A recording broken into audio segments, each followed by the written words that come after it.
Beras di rumah ini tidak pernah habis secepat ini. 10 kilogram ludes hanya dalam hitungan hari. Keganjilan ini dimulai tepat sejak Ibu Wati, mertuaku, pindah dan tinggal bersama kami. Aku tidak mau berpikiran buruk, tapi ini terlalu aneh. Bu, apa Ibu mengambil berasnya? Tentu saja pertanyaan itu tak berani kuucapkan. Aku takut Dimas, suamiku, akan murka dan menuduhku perhitungan. Karena tak punya pilihan, aku pun diam-diam memasang kamera rahasia di dapur kami. Halo, penonton setiaku. Semoga kalian semua yang sedang menonton cerita ini selalu dalam keadaan sehat dan dilimpahi kebahagiaan. Komen di bawah ya. Kalian nonton dari kota mana aja? Tanah pemakaman itu masih basah, merah, dan dihiasi taburan bunga yang mulai layu. Langit sore itu kelabu, seolah ikut merasakan duka yang menyelimuti keluarga kecil kami. 3 hari telah berlalu sejak ayah mertuaku, bapak dari Dimas, berpulang untuk selamanya. Namun, bayangan kesedihan itu masih pekat terasa di udara. Aku memandang Ibu Wati. Wanita berusia 58 tahun itu duduk terpekur di kursi teras rumah lamanya. Pandangannya kosong, menatap foto almarhum suaminya yang masih terpasang rapi di dinding ruang tamu.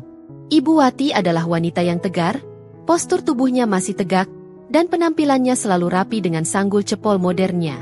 Namun hari itu, di balik daster batik premiumnya yang berwarna coklat tua, aku bisa melihat kerapuhan yang luar biasa. Bahunya yang dulu tegak, kini sedikit terkulai. Di sebelahnya, Dimas, suamiku, menggenggam tanganku erat. Pria tampan berpostur tegap itu juga sama hancurnya. Ia baru saja kehilangan figur ayah yang sangat dihormatinya. Selama 3 hari tahlilan, Dimas tak banyak bicara. Ia sibuk mengurus tamu dan menenangkan ibunya. Malam itu, setelah tamu terakhir pulang, Dimas akhirnya menatapku dengan mata yang memerah karena menahan tangis. "Renata," panggilnya pelan. Aku menoleh, mengusap lembut punggung tangannya. "Ya, Mas." Dimas menarik napas panjang. Aku nggak bisa biarin ibu sendirian di rumah sebesar ini. Bapak udah nggak ada. Ibu pasti kesepian. Aku mengangguk paham. Aku tahu, Mas. Aku mau ibu tinggal sama kita. Di rumah kita. Lanjut Dimas, kali ini dengan nada yang lebih mantap. Mulai besok, ibu akan ikut kita pulang. Aku terdiam sejenak. Jantungku sedikit berdebar. Bukannya aku tidak setuju. Aku sangat menghormati Ibu Wati. Tapi tinggal serumah dengan mertua? Ini adalah hal baru bagi kami. Selama 5 tahun pernikahan, kami hidup mandiri di rumah kami sendiri. Tentu akan ada banyak penyesuaian. Tapi melihat wajah Dimas yang penuh harap, dan bayangan Ibu Wati yang duduk sendirian di teras tadi, aku segera menepi semua keraguan itu. Aku tersenyum, berusaha memberikan senyuman tulusku yang paling hangat. Tentu aja, Mas. Itu udah kewajiban kita. Ibu Wati kan ibuku juga. Rumah kita selalu terbuka untuk ibu. Dimas terlihat lega. Ia memelukku erat. Makasih, sayang. Aku tahu aku bisa ngandelin kamu. Keesokan harinya, kami membawa Ibu Wati ke rumah kami. Rumah kami cukup besar, bergaya minimalis modern yang nyaman. Aku sudah menyiapkan kamar tamu di lantai bawah, agar Ibu Wati tidak perlu naik turun tangga. Kamar itu punya akses langsung ke taman belakang yang asri. "Ibu, ini kamar ibu sekarang. Semoga ibu suka, ya?" kataku sambil membuka pintu kamar. Aku sudah mengganti sprei dengan yang paling lembut dan meletakkan vas berisi bunga sedap malam di meja. Ibu Wati hanya mengangguk kecil. Ia masih sangat irit bicara. "Makasih, Renata. Maaf ya, ibu jadi merepotkan kalian." "Nggak ada yang repot, Bu. Ibu istirahat aja," sahut Dimas sambil meletakkan koper besar berisi pakaian ibunya. Minggu pertama terasa canggung. Bukan karena ada pertengkaran, tapi lebih karena kami semua masih beradaptasi. Aku, yang biasa di rumah memakai lounge set berbahan sutra, kini berusaha tampil lebih rapi dengan setelan katun premium. Aku berusaha memasak makanan kesukaan Ibu Wati, meski harus beberapa kali menelepon Dimas untuk bertanya resep. Ibu Wati sendiri lebih banyak menghabiskan waktu di kamar atau duduk diam di taman belakang. Ia masih berduka. Aku dan Dimas memakluminya. Kami memberinya ruang, berharap waktu akan perlahan menyembuhkan lukanya. Nggak apa-apa, Mas. Wajar kalau ibu masih sedih. Kita sabar aja, kataku pada Dimas suatu malam.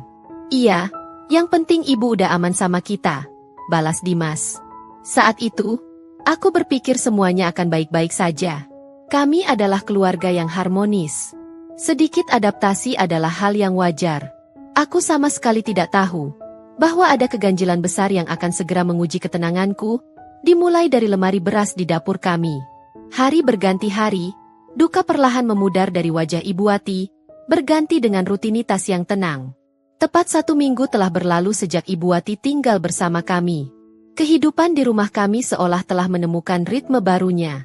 Dimas sudah kembali fokus bekerja, meski ia selalu menyempatkan diri pulang tepat waktu untuk makan malam bersama. Ibu Wati juga sudah mulai mau bergabung di ruang keluarga, menonton televisi, atau sekadar berbincang ringan denganku tentang tanaman di taman. Semuanya tampak normal, sangat normal. Hingga suatu sore, sebuah keanehan kecil mulai mengusik ketenanganku. Sore itu aku pulang kantor sedikit lebih awal. Aku berencana memasak udang saus mentega, salah satu favorit Dimas. Seperti biasa, aku mampir ke dapur lebih dulu untuk mengecek persediaan bahan makanan sebelum membersihkan diri. Aku membuka lemari pantry tempat penyimpanan beras. 3 hari yang lalu, aku ingat betul, aku baru saja membeli sekantong beras premium seberat 10 kg dan mengisinya ke dalam tempat beras kedap udara. Seharusnya, untuk konsumsi 3 orang dewasa, beras itu baru berkurang seperempatnya. Tapi mataku terbelalak. Saat aku membuka tutupnya, beras itu tinggal tersisa di bagian dasar. Mungkin hanya cukup untuk makan malam ini. Jantungku berdesir aneh. Loh, kok? Gumamku pelan. Aku merogoh tempat beras itu dengan sendok takar.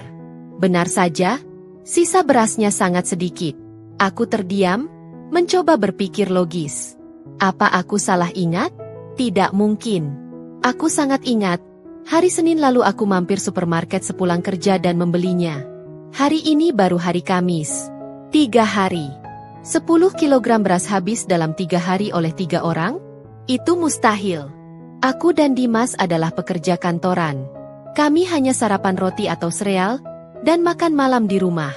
Ibu Wati, porsinya juga tidak banyak. Kalaupun kami bertiga makan 3 kali sehari di rumah dengan porsi penuh, beras sebanyak itu seharusnya cukup untuk setidaknya 1,5 minggu. Ini seperti ada 10 orang yang ikut makan di rumahku. Aku mencoba menepis pikiran itu. Mungkin aku kelelahan. Mungkin aku lupa sudah membeli beras itu minggu lalu, bukan hari Senin. Aku segera mengecek aplikasi e-wallet di ponselku, mencari riwayat transaksi. Dan benar saja, transaksi di supermarket Segar, hari Senin, pukul 6 sore. Tertera jelas, beras wangi premium 10 kg.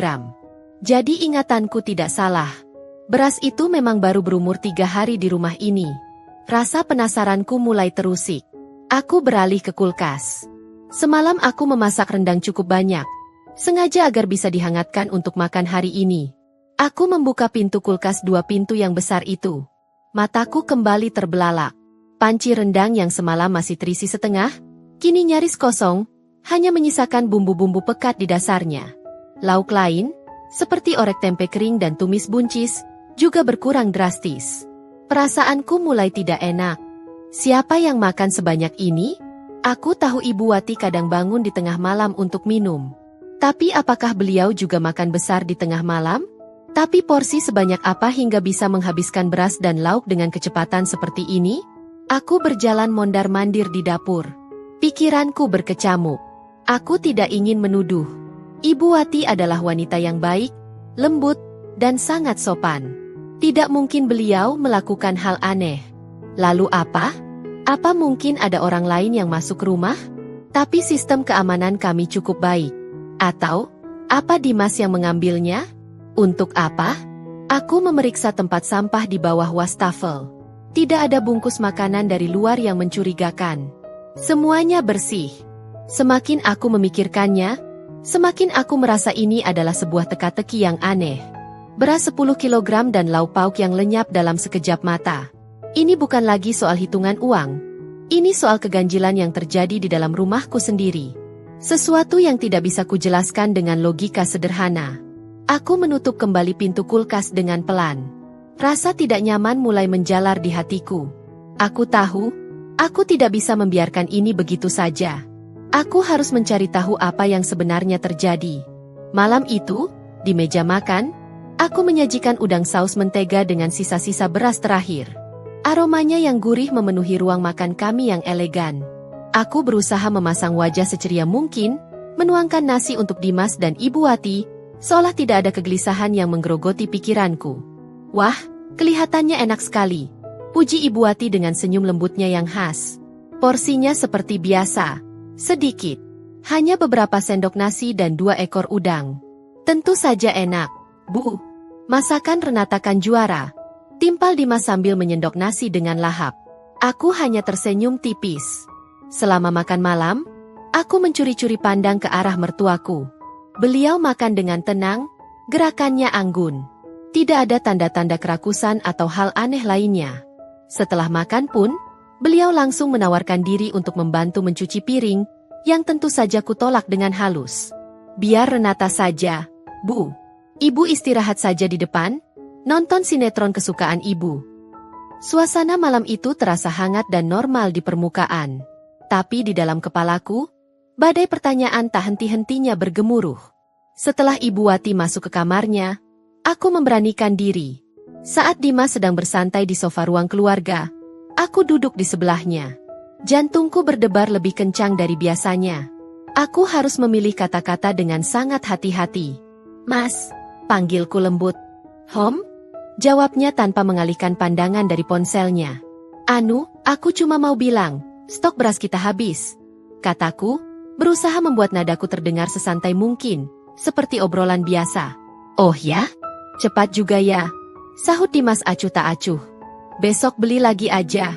Atau pesan online sekarang. Bukan itu jawaban yang kuharapkan.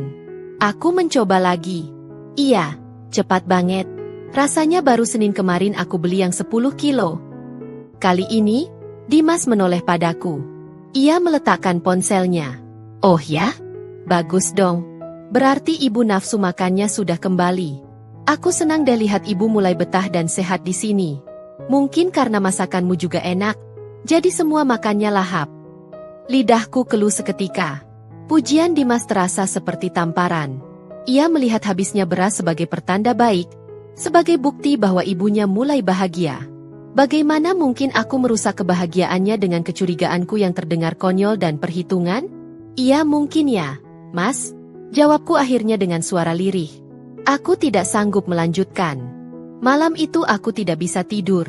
Aku berbaring di samping Dimas yang sudah terlelap, menatap langit-langit kamar. Pikiranku berkelana. Apa aku ini menantu yang jahat? Ibu Wati baru saja kehilangan suaminya. Beliau datang ke rumah kami untuk mencari ketenangan, dan aku malah mencurigainya soal urusan perut? Soal beras? Ya Tuhan, betapa dangkal dan kecilnya masalah ini jika dibandingkan dengan duka yang beliau rasakan. Aku memejamkan mata, mencoba menghalau pikiran buruk itu. Aku mencoba meyakinkan diriku sendiri. Mungkin memang porsi makan kami bertambah tanpa kusadari. Mungkin ada tikus. Meski itu tidak mungkin di rumah sebersih ini. Mungkin aku yang salah hitung. Keesokan harinya, aku sengaja membeli 20 kg beras sekaligus. Aku juga mengisi kulkas sampai penuh. Aku bertekad untuk tidak memikirkannya lagi. Aku ingin percaya pada logika Dimas. Aku ingin percaya bahwa semua baik-baik saja. Namun, 2 hari kemudian, hatiku kembali mencelos. Saat aku hendak mengambil ayam dari freezer untuk makan malam, aku menyadari sebungkus besar daging giling yang baru kubeli kemarin sudah raib. Begitu pula dengan beberapa kaleng sarden dan sekotak sosis. Tempat beras pun, saat kuperiksa, sudah berkurang dalam jumlah yang lagi-lagi tidak wajar. Kali ini aku tidak bisa menyangkalnya lagi.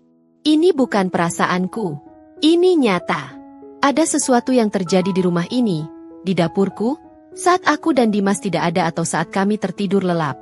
Rasa takut mulai menjalari diriku. Tapi bukan takut pada hantu atau pencuri. Aku takut pada kebenaran. Aku takut jika kecurigaanku terbukti. Itu akan menghancurkan segalanya. Kepercayaan Dimas padaku, hubunganku dengan Ibu Wati, dan keharmonisan rumah tangga yang selama ini kujaga. Aku duduk sendirian di meja makan yang sunyi. Aku merasa terpojok. Bertanya langsung pada Ibu Wati adalah pilihan yang mustahil. Itu akan sangat melukai perasaannya. Bertanya pada Dimas hanya akan memicu pertengkaran. Ia pasti akan membelaku atau menuduhku yang bukan-bukan. Aku tidak punya pilihan lain. Aku tidak bisa hidup dalam kecurigaan seperti ini terus-menerus. Aku butuh jawaban. Aku butuh bukti. Bukti yang bisa kulihat dengan mata kepalaku sendiri, tanpa perlu bertanya pada siapapun. Bukti yang bisa menjelaskan semua keganjilan ini. Keesokan harinya, aku terbangun dengan sebuah keputusan. Aku tidak bisa lagi membiarkan misteri ini menggerogoti kewarasanku. Aku mencintai suamiku, dan aku menghormati mertuaku, tapi aku juga berhak atas ketenangan di rumahku sendiri. Jika aku terus membiarkan kecurigaan ini berlarut-larut, aku takut justru kebencian yang akan tumbuh di hatiku. Dan itu tidak adil bagi siapapun. Aku butuh fakta. Bukan asumsi, bukan tuduhan, tapi fakta yang solid. Siang itu, saat jam istirahat makan siang di kantor, aku tidak pergi ke kantin. Aku membuka laptopku, berpura-pura sibuk dengan tumpukan deadline. Jari-jariku dengan cepat mengetik di mesin pencari, kamera CCTV mini nirkabel terbaik. Aku menelusuri berbagai pilihan. Aku butuh sesuatu yang kecil, tidak mencolok, memiliki sensor gerak, dan bisa terhubung langsung ke ponselku. Sesuatu yang bisa kusembunyikan dengan sempurna di dapur. Setelah membandingkan beberapa model, mataku tertuju pada sebuah kamera berbentuk kubus kecil berwarna hitam, tak lebih besar dari dadu. Sempurna. Aku tidak memesannya secara online. Aku tidak mau ada paket datang ke rumah yang berisiko dibuka oleh Dimas atau ditanyakan oleh Ibu Wati. Aku harus membelinya sendiri. Aku mencari toko elektronik terdekat dari kantorku. Pukul 5 sore, bel pulang kantor berbunyi. Jantungku berdebar sedikit lebih kencang. Renata, mau bareng? Tanya rekan kerjaku. Duluan aja. Aku mau mampir ke toko buku dulu, ada yang mau dicari. Dalihku, tersenyum semanis mungkin. Aku segera melajukan mobilku, bukan ke toko buku, tapi ke sebuah pusat perbelanjaan elektronik di pusat kota. Aku masuk ke toko yang tadi sudah kutandai di peta, berusaha bersikap sesantai mungkin, seolah aku hanya sedang mencari pengisi daya ponsel. Selamat sore, Ibu. Ada yang bisa dibantu? Sapa seorang pramuniaga. Saya cari kamera pengintai mini. Yang kecil sekali, kataku sedikit berbisik. Pramuniaga itu tersenyum maklum, seolah sudah biasa melayani permintaan seperti ini. Ia membawaku ke etalase khusus. Yang ini paling laris, Bu.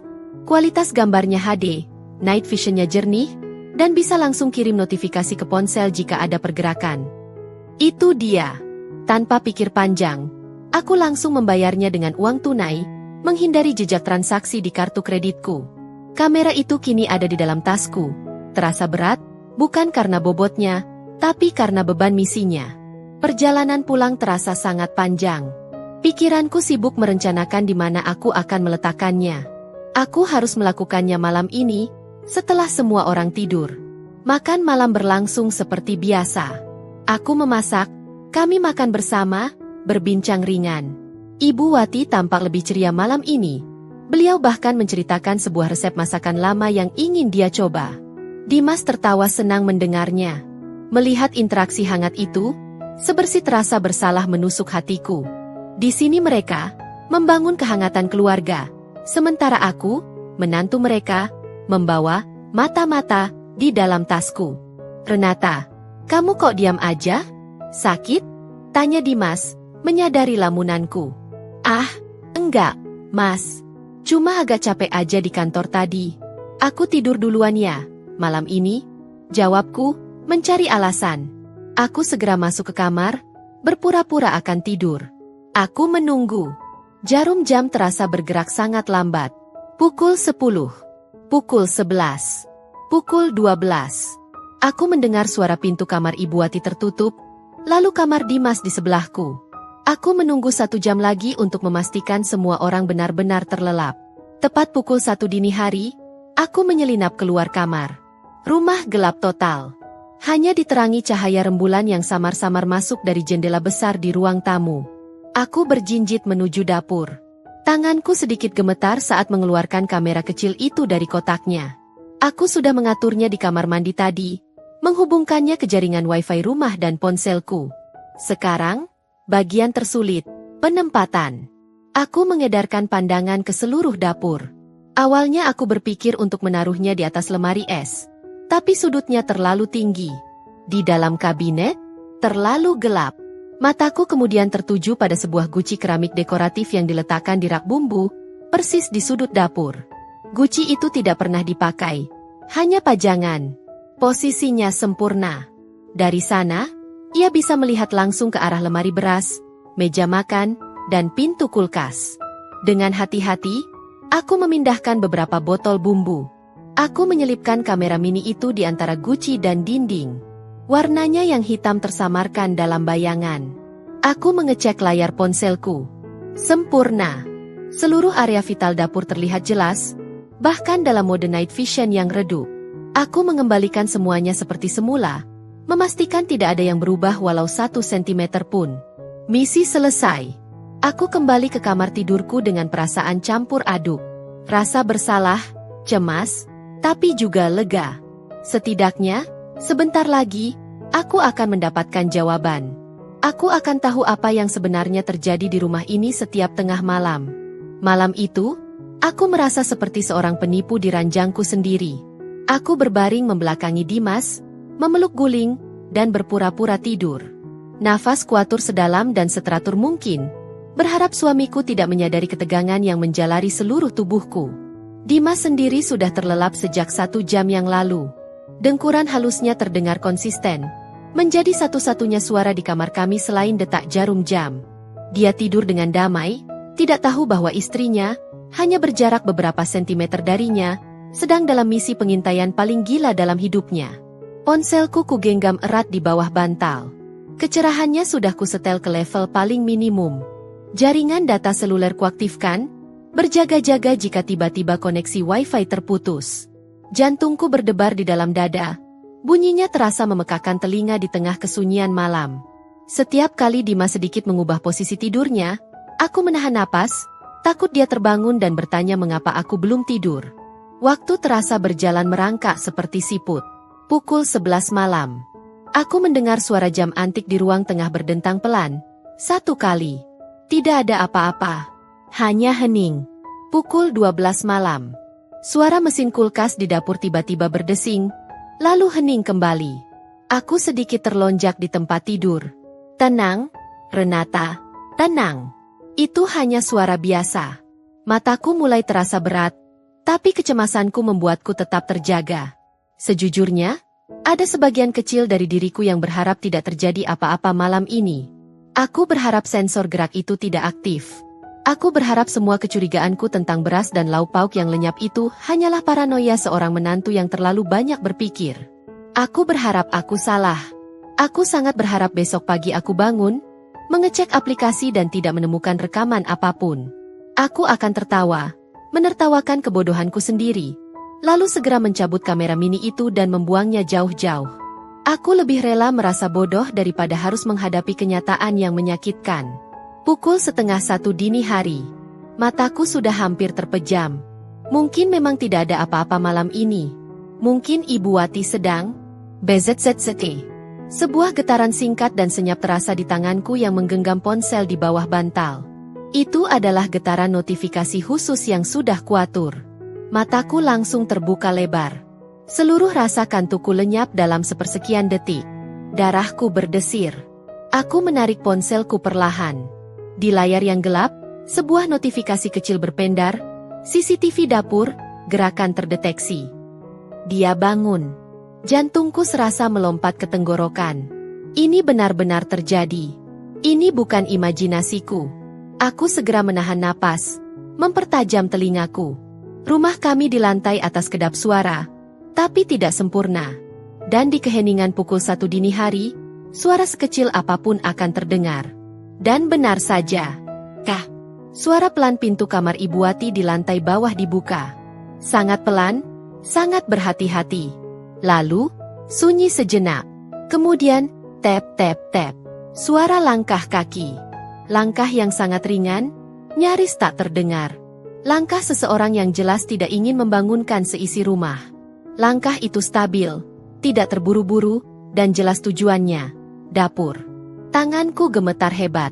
Jempolku sudah melayang di atas ikon aplikasi CCTV. Aku bisa membukanya. Aku bisa melihat siaran langsungnya saat ini juga. Aku bisa melihat apa yang sedang Ibu Wati lakukan detik ini. Tapi, aku ragu. Aku melirik ke arah Dimas. Dia masih tertidur pulas. Tapi bagaimana jika saat aku membuka aplikasi, cahaya dari layar ponselku, meskipun sudah diredupkan, membuatnya terusik? Bagaimana jika dia terbangun dan melihatku menatap layar dengan tegang? Apa yang akan kukatakan padanya? Aku sedang mengintai ibumu? Tid. Itu terlalu berisiko. Aku tidak boleh gegabah. Misiku adalah mencari kebenaran, bukan menciptakan pertengkaran baru. Rekaman itu akan tersimpan. Kamera itu akan terus merekam semua yang terjadi. Aku mematikan layar ponselku, meletakkannya kembali di bawah bantal. Aku akan menunggu. Aku tidak akan menontonnya secara langsung. Aku akan menunggu sampai pagi. Aku akan menunggu sampai Dimas berangkat kerja. Sampai aku benar-benar sendirian di rumah. Aku kembali berbaring, memejamkan mata, tapi pikiranku berlari liar. Aku mendengar suara-suara samar dari dapur di lantai bawah. Suara pintu kulkas dibuka, ditutup. Suara lemari beras dibuka, kerasa krusuk, lalu ditutup. Suara piring beradu pelan. Semua itu berlangsung sekitar 15 menit. Lalu, aku mendengar suara langkah kaki itu lagi. Menjauh dari dapur. Menuju pintu depan. Lalu hening. Beberapa menit kemudian, langkah kaki itu kembali terdengar, masuk rumah, kembali ke kamar Ibu Wati. Pintu kamarnya ditutup. Dan rumah ini kembali sunyi. Aku berbaring kaku di kegelapan. Sisa malam itu adalah siksaan terpanjang dalam hidupku. Aku kini tahu, Ibu Wati tidak hanya bangun untuk minum. Dia mengambil beras. Dia mengambil lauk. Dan dia membawanya keluar rumah. Tapi untuk apa? Untuk siapa? Aku memejamkan mata erat-erat, memaksa diriku menunggu pagi datang. Pagi. Aku tidak tahu apakah aku tidur atau hanya pingsan selama beberapa jam. Yang jelas, ketika alarm di ponsel Dimas berbunyi pukul 5 pagi, rasanya seperti ada palu yang menghantam kepalaku. Aku terbangun dengan rasa lelah yang luar biasa, seolah aku baru saja berlari maraton semalam suntuk. Padahal, aku hanya berbaring kaku di kegelapan, mendengarkan keheningan yang mencekam setelah pukul 1 dini hari. Aku memaksa diriku bangun dari tempat tidur. Aku harus terlihat normal. Ini adalah mantra yang kuucapkan berulang-ulang di kepala. Normal, Renata. Bersikaplah normal. Aku mencuci wajahku, memoles concealer sedikit lebih tebal di bawah mata. Bayang hitam di sana adalah bukti nyata kegelisahanku. Saat aku turun ke dapur, pemandangan pertama yang kulihat adalah Ibu Wati, sudah rapi dengan daster batiknya, sedang menyeduh teh hangat di meja makan. Pagi, Renata. Sapa beliau, suaranya lembut seperti biasa. Tumben kamu pucat sekali pagi ini? Apa kurang tidur? Jantungku serasa mencelos. Pertanyaan polos itu terdengar seperti tuduhan di telingaku. Aku memaksakan sebuah senyuman. Ah, iya, Bu. Semalam rasanya gerah sekali. Tidurku kurang nyenyak. Mungkin AC-nya kotor, sahut beliau lagi, tanpa menaruh curiga sedikit pun. Aku hanya mengangguk, segera mengalihkan perhatianku ke mesin pembuat kopi. Tanganku sedikit gemetar saat menuang biji kopi. Di belakangku, aku bisa merasakan kehadiran Ibu Wati yang tenang. Tapi yang kulihat di benakku adalah bayangan samar sosoknya di dapur gelap, bergerak seperti hantu. Sarapan pagi itu adalah siksaan terpanjang dalam sejarah pernikahanku. Dimas turun, sudah rapi dengan kemeja biru navy favoritnya. Ia menyapa ibunya, mencium keningku, lalu duduk. Wah, sarapan apa kita pagi ini? Tanyanya ceria. Roti bakar saja ya, Mas. Semalam aku lupa mengeluarkan daging untuk dimasak pagi ini, kataku. Sebuah kebohongan kecil. Padahal, aku hanya tidak punya tenaga untuk memasak. Selama 30 menit berikutnya, aku duduk di antara mereka. Aku mengoleskan selai kacang pada rotiku, mengunyah pelan, tapi tidak ada rasa apapun yang masuk ke mulutku. Semua terasa seperti kapas. Aku mendengarkan Dimas bercerita tentang rencana meeting kliennya hari ini, dan Ibu Wati menanggapi dengan beberapa nasihat bijak. Keluarga yang sempurna, keluarga yang harmonis. Dan aku duduk di sana, memegang rahasia yang bisa menghancurkan semua ini. Ponselku terasa membara di saku dasterku. Pukul 7.30. Akhirnya, momen yang kutunggu-tunggu. Bu, Dimas berangkat. Ya. Dimas mencium tangan ibunya. Sebuah ritual yang selalu menghangatkan hatiku, tapi tidak pagi ini. Ren, aku jalan. Ya. Kamu hati-hati di rumah. Katanya, mengecup keningku. Iya, Mas. Kamu juga hati-hati di jalan. Jawabku, mengantarnya sampai ke pintu depan. Aku berdiri di teras, melambaikan tangan sampai mobil hitam Dimas menghilang di tikungan jalan. Aku menarik napas panjang, menguatkan diri. Saat aku berbalik, Ibu Wati sudah tidak ada di ruang makan. Kudengar suara pintu kamarnya tertutup pelan. Mungkin beliau kembali tidur atau membaca. Rumah ini sunyi. Hanya ada aku dan kebenaran yang menunggu di dalam ponselku. Aku tidak langsung membukanya. Aku berjalan ke ruang keluarga, duduk di sofa yang paling ujung. Jantungku berdebar begitu kencang. Aku takut suaranya bisa terdengar sampai ke kamar Ibu Wati.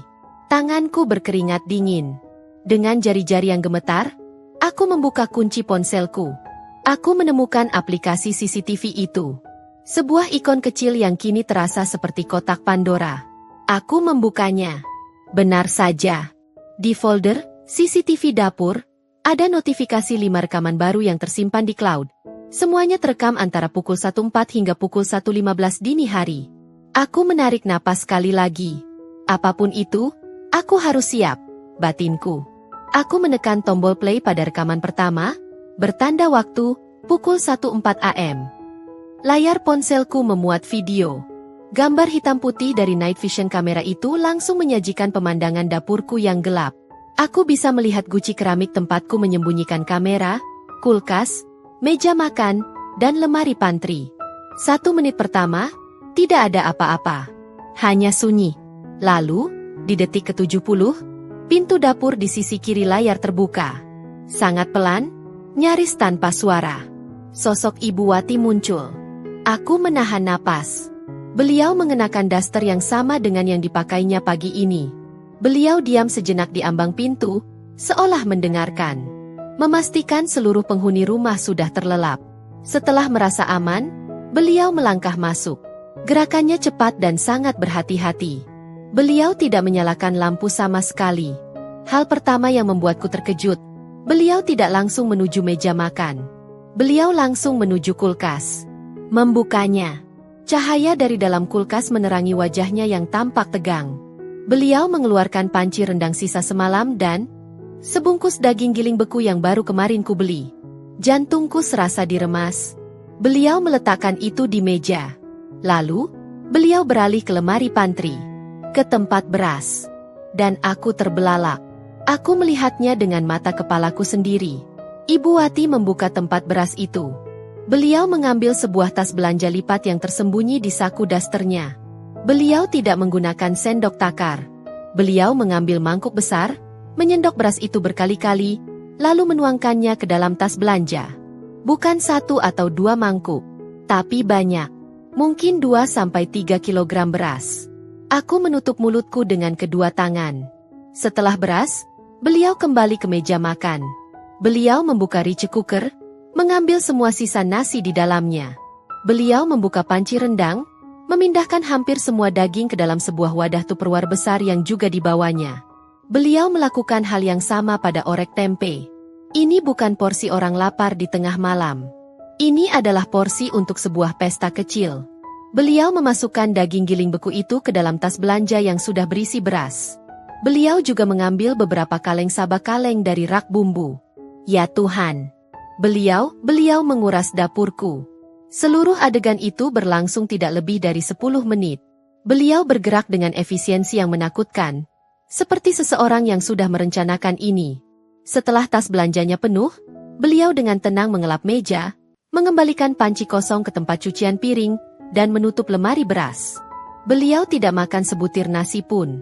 Rekaman terakhir menunjukkan beliau berjingkat keluar dari dapur dengan tas belanja yang berat itu di tangannya. Aku terduduk lemas di sofa. Ponselku terlepas dari genggaman. Syok. Seluruh tubuhku gemetar. Pikiranku buntu. Ini lebih buruk dari yang kubayangkan. Aku pikir beliau hanya lapar. Atau mungkin mengambil makanan untuk kucing liar. Tapi ini? Mengambil beras mentah? Daging beku? Sarden kalengan? Itu bukan untuk dimakan. Itu untuk dibawa pergi. Untuk disimpan. Tapi untuk apa? Untuk siapa? Apa Ibu Wati punya hutang? Apa beliau diperas seseorang? Apa beliau punya keluarga lain yang kelaparan? Pikiranku melayang kemana-mana. Setiap skenario yang muncul lebih buruk dari sebelumnya. Fakta yang baru saja kulihat di layar ponsel itu, alih-alih memberi jawaban, justru telah membuka 1000 pertanyaan baru yang jauh lebih gelap dan membingungkan. Aku terduduk membeku di sofa. Ponsel yang tergeletak di pangkuanku terasa seperti bom waktu yang baru saja meledak. Gambar-gambar dari rekaman CCTV dapur berputar-putar di kepalaku tanpa henti. Tangan Ibu Wati menyendok beras, memasukkan daging beku ke dalam tas, mengambil kaleng-kaleng sarden. Beliau mencuri. Mertuaku, wanita santun yang keibuan itu, adalah seorang pencuri di rumahku sendiri. Rasa syok itu begitu besar, begitu pekat, hingga aku tidak bisa bernapas. Seluruh skenario terburuk berkelebat di benakku. Apa beliau punya utang judi? Apa beliau diperas seseorang? Apa beliau diam-diam membenci kami dan mengirimkan bahan makanan itu ke rumah lain? Setiap pikiran terasa lebih menyakitkan daripada sebelumnya. Bagaimana aku akan mengatakan ini pada Dimas? Ini akan menghancurkan hatinya. Ini akan menghancurkan keluarga kami. Aku menatap nanar ke layar ponsel yang sudah mati. Di tengah kepanikan itu, sebuah pikiran lain menyelinap masuk. Aku baru melihat rekaman dari satu kamera. Kamera dapur. Aku tahu apa yang beliau ambil. Tapi aku belum tahu kemana beliau pergi. Jantungku berdebar lagi. Kali ini dengan ritme yang berbeda. Bukan lagi syok. Tapi sebuah urgensi untuk menuntaskan teka-teki ini. Aku ingat, selain kamera di dapur, aku juga memasang satu CCTV kecil di teras depan, menghadap langsung ke gerbang. Dengan tangan yang masih gemetar, aku meraih ponselku lagi. Aku membuka kembali aplikasi itu. Kali ini, aku memilih CCTV gerbang depan. Aku mencari rekaman di rentang waktu yang sama. Pukul 1.15 AM. Rekaman itu muncul. Gambarnya juga hitam putih, diterangi lampu taman yang redup. Aku bisa melihat pintu depan rumahku dengan jelas, dan di kejauhan, gerbang besi tinggi yang tertutup. Aku menekan tombol play. Detik pertama, pintu depan terbuka. Sosok Ibu Wati muncul. Persis seperti dugaanku. Beliau membawa tas belanja besar yang sama, yang terlihat berat dan menggembung. Langkahku terhenti. Aku menahan napas. Ibu Wati berjalan perlahan melintasi teras, menuju gerbang. Beliau tampak rapuh di bawah cahaya lampu taman yang redup. Lalu apa? Apa ada mobil yang menjemputnya? Apa ada orang yang menunggunya? Gumamku pada diriku sendiri. Beliau sampai di gerbang. Tapi beliau tidak membukanya. Beliau berhenti tepat di pilar besar di samping gerbang. Di area itu, memang ada sedikit ceruk yang tertutup atap kanopi, tempat tukang pos biasa meneduh jika hujan. Ibu Wati membungkuk. Aku menyipitkan mata, berusaha memperjelas gambar di ponselku. Di sana, di dalam ceruk pilar itu, meringkuk sesosok tubuh. Seseorang sedang tidur di sana, di depan gerbang rumahku. Sosok itu hanya beralaskan koran bekas dan berselimut sarung kusam. Ya Tuhan, itu adalah seorang pengemis tua. Aku pernah melihatnya sekilas beberapa kali di sekitar kompleks, tapi aku tidak tahu dia tidur di depan rumahku. Ibu Wati berjongkok di samping pria tua itu. Beliau meletakkan tas belanjaannya. Dengan gerakan yang sangat lembut, beliau menyentuh bahu pria itu. Pria itu terlonjak kaget, terbangun. Lalu, adegan berikutnya membuatku harus membekap mulutku sendiri agar tidak menjerit. Ibu Wati membuka tasnya. Tapi beliau tidak mengeluarkan beras mentah. Beliau tidak mengeluarkan daging beku atau sarden kalengan. Beliau mengeluarkan sebuah rantang susun dan sebuah termos air panas kecil. Aku tertegun. Apa? Aku segera mempost video gerbang. Dengan panik, aku kembali membuka rekaman CCTV dapur. Aku memutarnya lagi, kali ini dengan mata yang lebih jeli. Aku memperbesar gambar. Dan di sanalah letak kesalahanku. Di bawah night vision yang buram dan di tengah kepanikanku, aku telah salah besar. Apa yang kulihat sebagai tas belanja yang diisi beras mentah sebenarnya adalah Ibu Wati yang sedang membuka tas dan memasukkan rantang susun ke dalamnya. Apa yang kulihat seperti daging beku adalah kotak Tupperware besar berisi rendang. Apa yang kulihat seperti kaleng sarden adalah termos air panas kecil yang terbuat dari stainless steel. Beliau tidak mencuri bahan mentah. Beliau bangun di tengah malam, mengambil nasi terbaik dari rich cooker, mengambil lauk terbaik dari kulkas, menyeduh teh panas, dan menyusunnya rapi di dalam rantang. Beliau memasak dan menyiapkan makanan untuk diberikan. Aku kembali ke rekaman CCTV gerbang. Aku menekan play lagi. Aku melihat Ibu Wati membuka rantang itu. Uap panas mengepul dari nasi dan lauk. Beliau menyerahkan piring itu kepada si pengemis. Pria tua itu menerimanya dengan tangan gemetar, lalu makan dengan lahap, seolah itu adalah makanan pertamanya hari itu. Ibu Wati tidak pergi. Beliau duduk di sampingnya, di lantai teras yang dingin. Beliau menuangkan teh hangat ke dalam cangkir kecil. Beliau hanya duduk diam, mengawasi pria itu makan, menepuk-nepuk punggungnya dengan lembut. Pemandangan itu, pemandangan seorang wanita berkelas dengan daster batik premium, duduk bersimpuh di lantai kotor di tengah malam buta, menemani seorang pengemis makan. Air mataku tumpah. Bukan air mata marah atau bingung, tapi air mata malu. Malu yang luar biasa. Aku telah menuduh mertuaku. Aku telah mengintainya. Aku telah berpikir begitu buruk tentang wanita yang hatinya begitu mulia. Aku sibuk menghitung kilogram beras, sementara dia sibuk memanusiakan manusia lain yang terlupakan. Rekaman itu terus berlanjut. Ibu Wati menunggu sampai pria itu selesai makan, membersihkan rantangnya, lalu kembali masuk ke dalam rumah. Aku mematikan ponselku. Seluruh drama, kecurigaan, dan ketakutan yang kubangun di kepalaku selama berhari-hari, runtuh dalam sekejap, digantikan oleh rasa bersalah yang menusuk begitu dalam. Aku masih terduduk di sofa. Namun kini aku membenamkan wajahku ke bantal. Air mata yang tumpah bukan lagi air mata kebingungan, melainkan air mata yang panas dan memalukan. Isak tangis tertahan yang kugigit di bantal sofa adalah suara penyesalanku sendiri. Sosok di depan gerbang itu, pria tua yang tidur beralaskan koran, yang makan dengan lahap dari rantang yang dibawa mertuaku. Selama ini aku tinggal di rumah ini, di balik gerbang besi yang tinggi dan kokoh. Aku keluar masuk dengan mobil mewahku, terburu-buru berangkat kerja, terburu-buru pulang untuk memasak di dapurku yang lengkap. Aku tidak pernah, sekalipun, menyadari bahwa ada sosok kehidupan yang kelaparan, tidur dalam kedinginan, tepat di depan pagar rumahku. Aku terlalu sibuk dengan duniaku sendiri. Terlalu sibuk menghitung kilogram beras yang berkurang. Sementara Ibu Wati, wanita itu, yang baru saja kehilangan separuh jiwanya, yang sedang dalam masa duka terberatnya, yang datang ke rumah ini sebagai tamu. Justru dialah yang memiliki mata paling tajam. Dialah yang melihat apa yang tidak kulihat. Dialah yang hatinya tergerak oleh penderitaan yang hanya berjarak beberapa meter dari kenyamanan kami. Aku merasa jijik pada diriku sendiri. Aku bangkit, berjalan gontai menuju dapur. Dapur yang sama, yang beberapa jam lalu kusebut sebagai TKP dalam pikiranku. Kini dapur ini terasa berbeda. Aku membuka kulkas. Cahaya putihnya menerangi wajahku yang sembab. Aku melihat panci rendang yang kini memang nyaris kosong. Aku melihat tempat nasi yang bersih. Ini bukan lagi bukti pencurian. Ini adalah sisa-sisa dari sebuah perbuatan mulia. Ibu Wati sengaja melakukannya di tengah malam.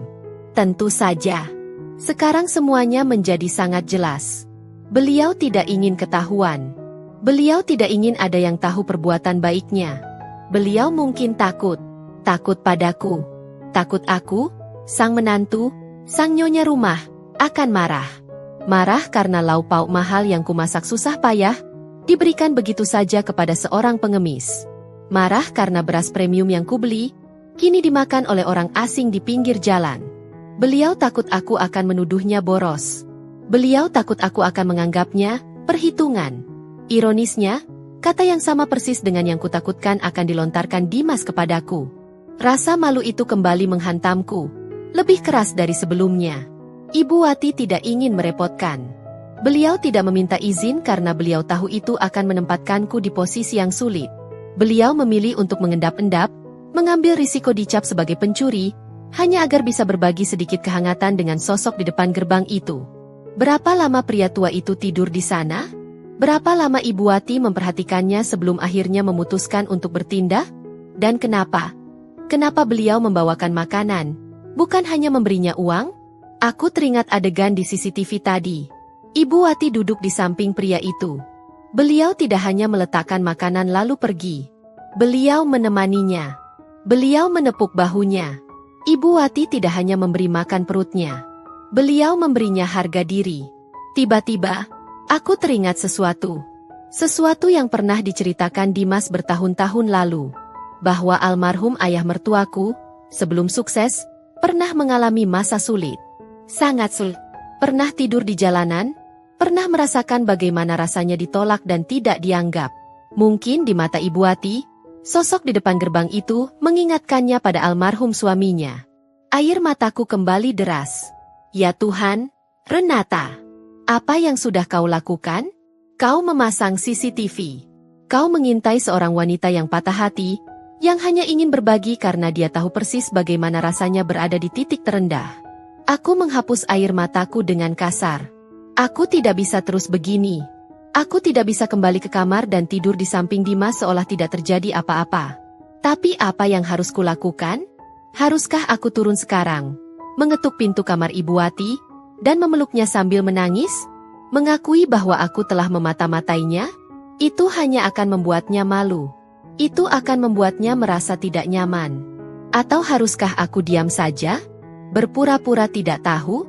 Membiarkan beliau terus mencuri di malam hari?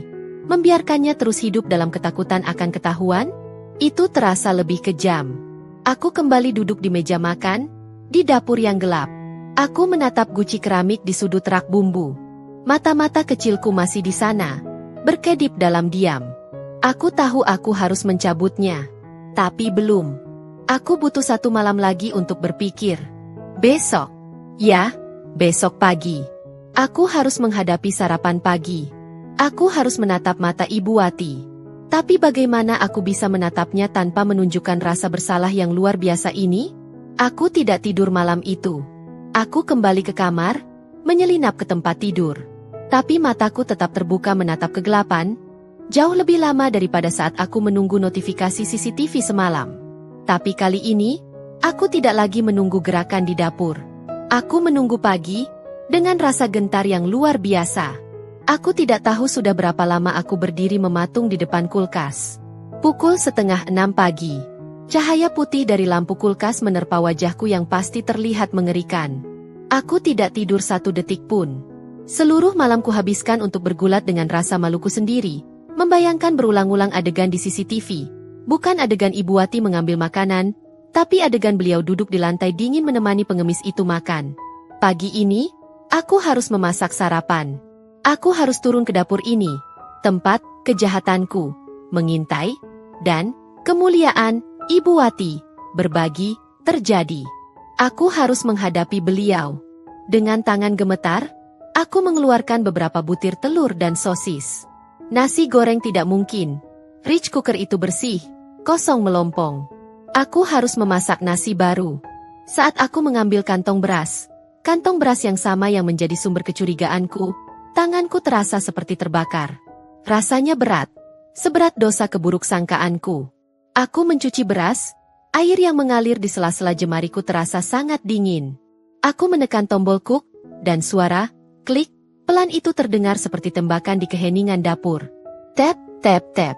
Suara langkah kaki yang ku kenal. Langkah kaki ringan Ibu Wati menuruni tangga. Jantungku melompat.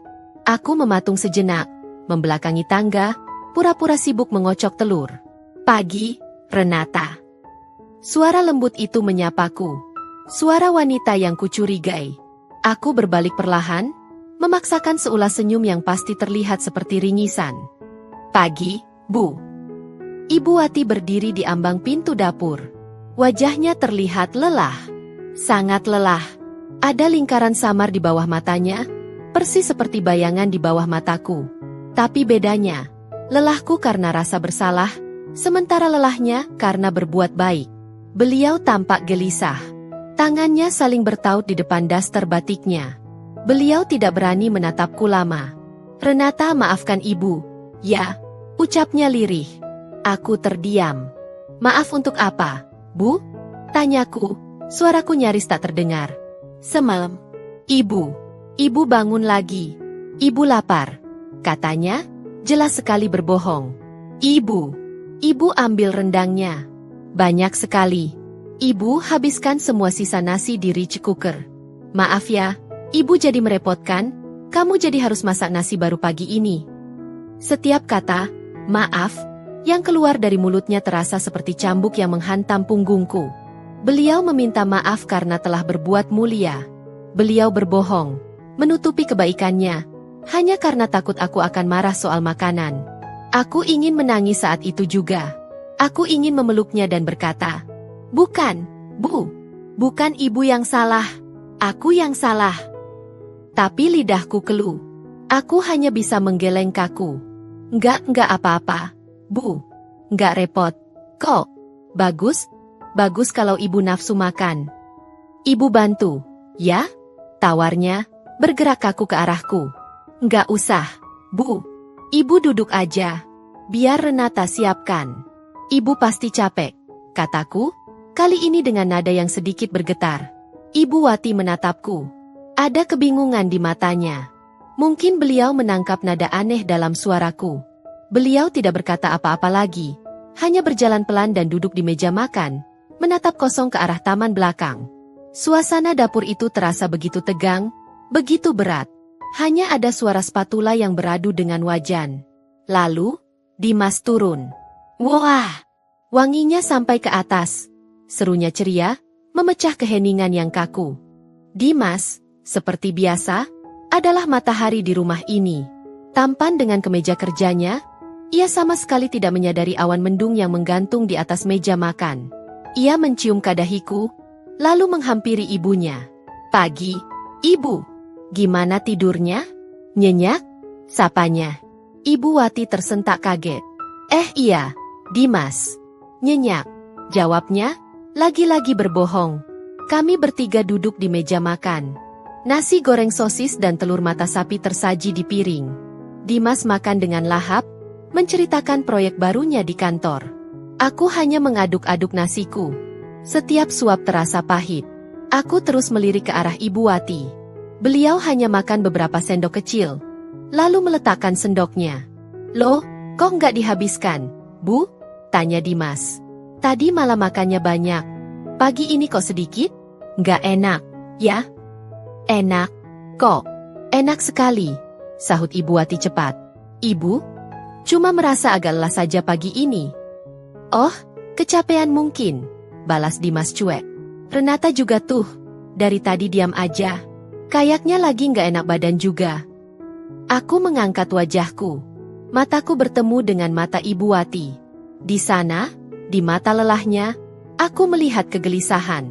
Beliau takut aku akan mengiyakan, takut aku akan mengeluh di depan Dimas bahwa makanan di kulkas habis. Beliau menatapku dengan tatapan memohon. Dan saat itu juga, rasa haru dan malu yang kutahan sejak semalam akhirnya meluap. Aku meletakkan sendokku.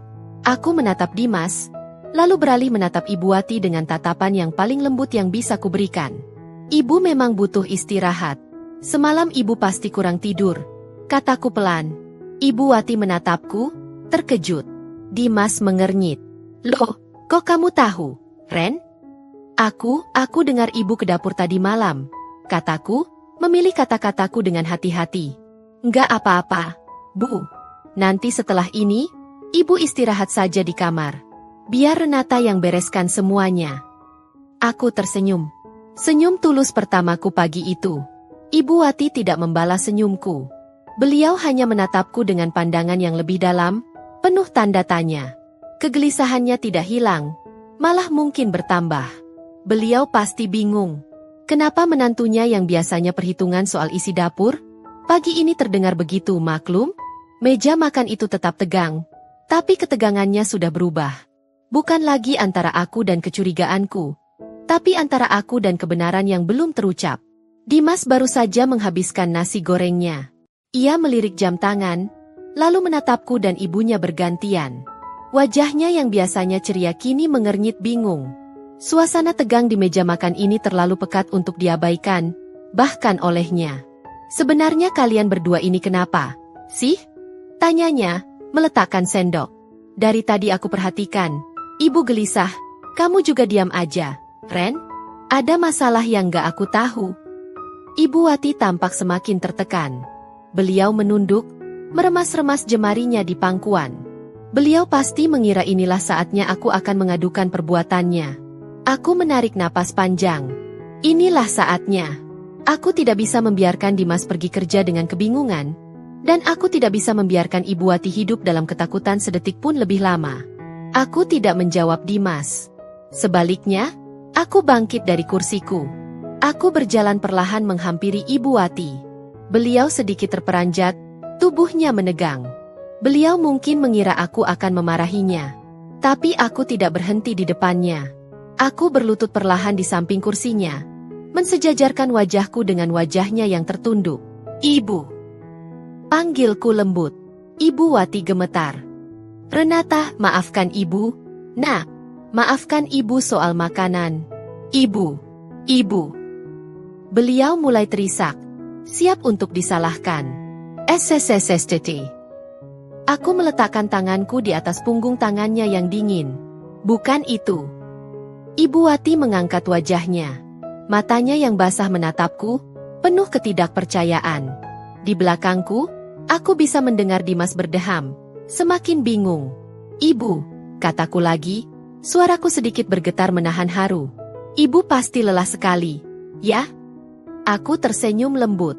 Kalau ibu mau memberi makan orang di depan, tidak usah sembunyi-sembunyi tengah malam lagi. Reaksi yang kuterima persis seperti yang kubayangkan. Mata Ibu Wati terbelalak. Seluruh sisa warna di wajahnya hilang. Beliau syok. Ini adalah pukulan telak yang tidak pernah diduganya. Apa? Suara Dimas memecah keheningan. Orang di depan? Makanan? Sembunyi-sembunyi? Renata, kamu ngomong apa? Ibu? Ini ada apa sebenarnya? Dimas bangkit dari kursinya, menghampiri kami. Tapi dia tidak mendapat jawaban dari kami berdua. Air mata Ibu Wati yang tadi tertahan, kini tumpah ruah. Tangisnya bukan lagi tangis ketakutan, tapi tangis kelegaan yang meledak. Beliau meraih tanganku, menggenggamnya erat. Kamu tahu? Lirihnya di sela-sela isak tangisnya yang pecah. Aku tahu, Bu.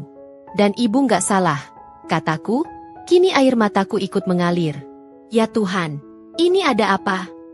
Dimas hampir berteriak, frustrasi karena tidak mengerti. Ibu Wati menoleh ke arah Dimas, anaknya. Dimas. Renata, maafkan ibu. Ibu, potong Dimas. Ibu ngasih makan siapa? Bapak tua yang tidur di depan gerbang, jawab Ibu Wati. Kenapa ibu nggak bilang? Tanya Dimas.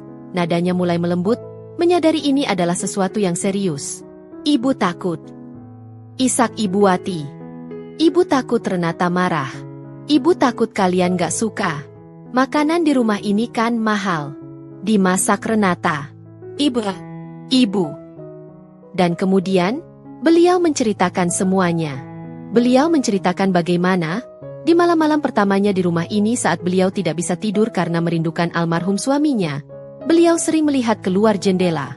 Dan beliau melihat pria tua itu tidur meringkuk di atas koran, di depan gerbang kami yang megah. Dimas, kamu ingat bapakmu dulu, kan? Ucap Ibu Wati, suaranya parau. Dimas terdiam. Dulu, sebelum kita jadi seperti ini. Sebelum bapakmu sukses. Bapakmu, dia pernah persis seperti bapak itu. Tangisnya semakin kencang. Dia pernah jadi kuli bangunan, tidur di emperan toko. Dia pernah cerita ke ibu, bagaimana rasanya kelaparan, kedinginan dianggap seperti sampah. Aku dan Dimas terpaku. Setiap ibu lihat bapak itu dari jendela, ibu seperti melihat almarhum bapakmu lagi. Ibu nggak sanggup. Nah, Ibu nggak bisa tidur nyenyak, makan enak di rumah ini, sementara di luar ada bapakmu, yang lain yang kedinginan dan kelaparan. Jadi ibu nekat. Ibu pikir, biarlah ibu yang dimarahi. Biarlah ibu dianggap mencuri. Itu lebih baik daripada membiarkan dia kelaparan. Dimas tidak bisa berkata-kata lagi. Pria tegap yang jadi panutanku itu, kini matanya memerah menahan tangis. Dia tidak berjalan ke arahku. Dia berjalan ke arah ibunya. Dia berlutut di sisi lain kursi, di seberangku. Dia memeluk ibunya. Bu! Ya Tuhan, Bu! Suara Dimas serak. Kenapa ibu mikir begitu? Kenapa ibu harus takut sama kami? Ini rumah ibu juga. Harta Dimas harta ibu juga. Aku bangkit dan ikut memeluk mereka. Kami bertiga, suami, istri, dan ibu, berpelukan di meja makan, menangis dalam keharuan yang sama. Setelah beberapa saat, aku melepaskan pelukan. Aku harus jujur. Bu, maafkan Renata. Kataku tulus. Sebenarnya, Renata tahu semua itu karena Renata pasang CCTV di dapur. Wajah Ibu Wati dan Dimas menegang. Aku segera melanjutkan. Awalnya Renata bingung. Bu, beras cepat habis, lauk hilang. Renata berpikiran buruk. Renata malu sekali. Aku menatap Ibu Wati dalam-dalam. Tapi karena CCTV itulah, Renata melihat semuanya. Renata melihat ibu bukan cuma mengambil makanan. Tapi Renata juga melihat ibu duduk di lantai dingin, menemani bapak itu makan. Renata melihat kemuliaan hati ibu. Maafkan Renata yang sudah berburuk sangka ya, Bu. Ibu Wati menggeleng. Air matanya kini air mata bahagia. Kamu nggak salah, Nak. Ibu yang salah, sudah tidak jujur. Dimas bangkit.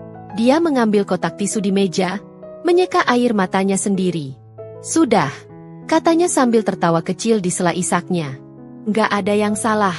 Yang ada, hari ini kita masak yang banyak. Aku menatapnya.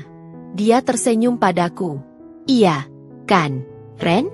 Hari ini kita masak yang paling enak. Dan ibu.